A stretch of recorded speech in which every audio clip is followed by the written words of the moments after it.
இந்த கண்ணாடி பெட்டியிலேருந்து நம்ம வெளியே வரணும்னா முதல்ல இந்த கண்ணாடி பெட்டி என்னதுன்றது நம்ம தெரிஞ்சுக்கணும். இந்த கண்ணாடி பெட்டி எதுவால் ஆனது? இது ஏன் நமக்கு தடையாக இருக்குது? உடைக்கவே முடியாத இந்த கண்ணாடி பெட்டி என்னது தெரியுமா? நம்மளுடைய காலம். என்னது காலமா? எப்படி காலம் நமக்கு தடை? எல்லாருடைய வாழ்க்கையிலையுமே பல தடைகள் இருக்கே, எப்படி காலத்தை மட்டும் தடையாக சொல்ல முடியும்? மனிதர்களாக பிறந்த நம்ம ஒவ்வொருவருமே ஒரு காலகட்டத்தில் இறப்பை சந்திப்போம்.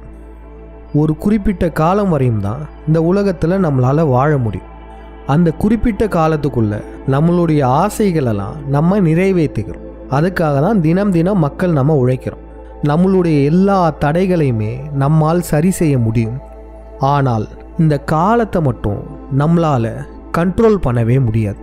நம்மளுடைய கடந்த காலத்தில் நடந்த ஒரு விடயத்தை நம்மளால் மாற்றவும் முடியாது. நம்மளுடைய எதிர்காலம் என்னன்றதையும் நம்மளால் கண்டுபிடிக்க முடியாது.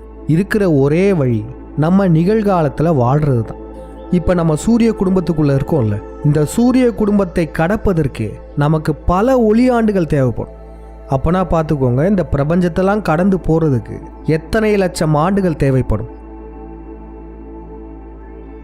அப்போ இந்த காலம் என்னும் இந்த கண்ணாடி பெட்டியை நாம் கடப்பதற்கு ஒரே வழி இந்த காலத்தை கட்டுக்குள் வைத்திருப்பது.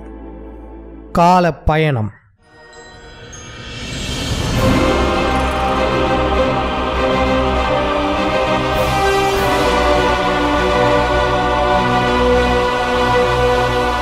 என்னது டைம் ட்ராவலா?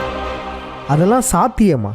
வாய்ப்பே இல்லையே அப்படின்னு நினைக்கிறவங்க அடுத்த பகுதியை பாருங்கள், உங்களுக்கு நல்லாவே புரிய வரும்.